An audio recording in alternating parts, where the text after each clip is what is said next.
Hey guys, welcome back to another video. I've lost track of how many parts there are, so this video is going to talk about the beautiful bezel, everything regarding the bezel action, the bezel noise, the look of it, the materials, everything unique to this SeL Omnidiver MK1.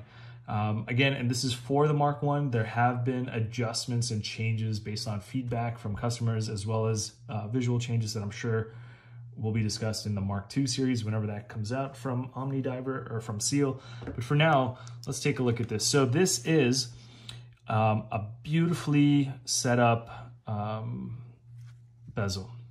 You've got some kind of metal inlay, and it is so much better because if you think about it, the purpose of this watch is to just not worry about it. So if you've got a ceramic insert, and I know everyone goes crazy for ceramic inserts, you drop a watch, that thing cracks, you're done, right? Like that insert is garbage at that point. And I've seen that on expensive watches, I've seen that on cheap micro brands.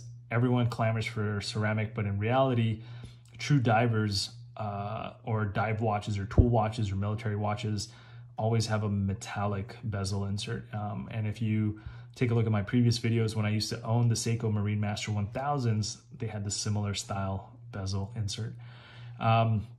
This is probably the best bezel action and accuracy I've ever seen on a bezel. It has ceramic balls, but it also has pistons that lock the bezel from counter rotating. So being that this is a dive watch, it does do your counterclockwise, and the bezel action is incredible. It's 120 click, and you can hear the pistons move in and out, and there's absolutely no backplate. You can't move it. There's just nothing. I know some people will do that, and then sometimes they're not moving it enough, but there is no backplate.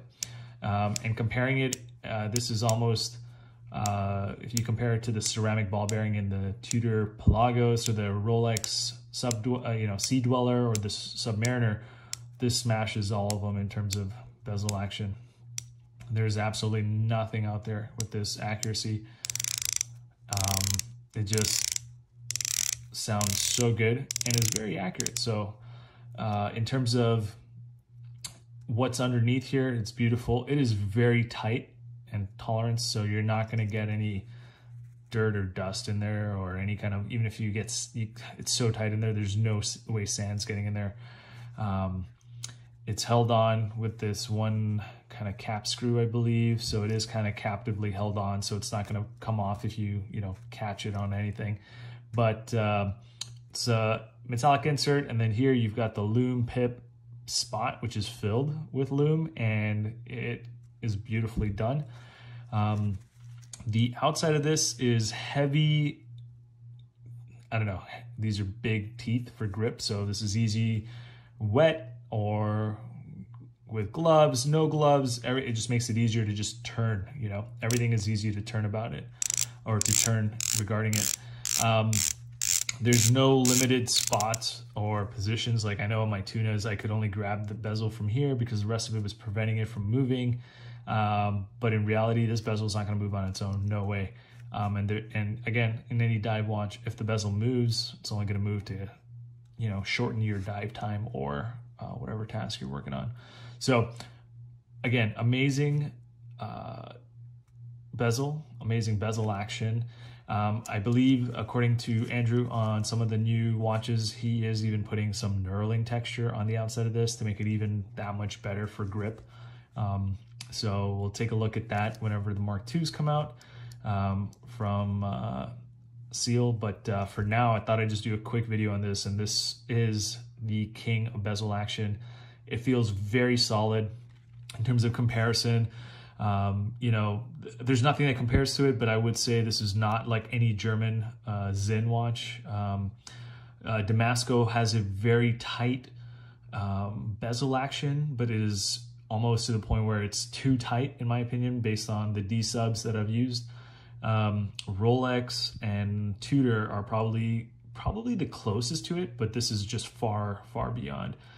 This is better than any Seiko or Grand Seiko bezel action I've ever seen or use in any of the watches I've owned in the past. So this right now currently is like the best that I've ever had on any of my watches, which seems to be a trend with the SeL Omnidiver. It's in every factor, it's almost the best I've ever had in any watch, which is why I currently don't want to own any other watch or see a need in owning any other watch. And as such, I've sold pretty much my entire collection after getting this watch.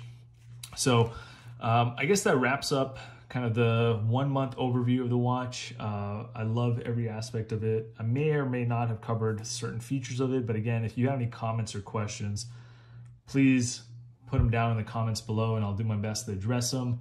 Again, the whole premise for these videos is not to be any kind of promotional material for SeL Instruments. That's not how they roll. This is more of just putting it out there for anyone who has any interest in purchasing a SeL Omnidiver or any other SeL watch.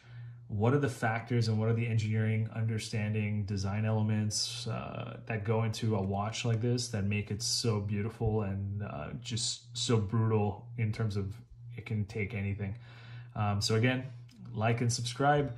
I'm here to help if you have any questions. Cheers.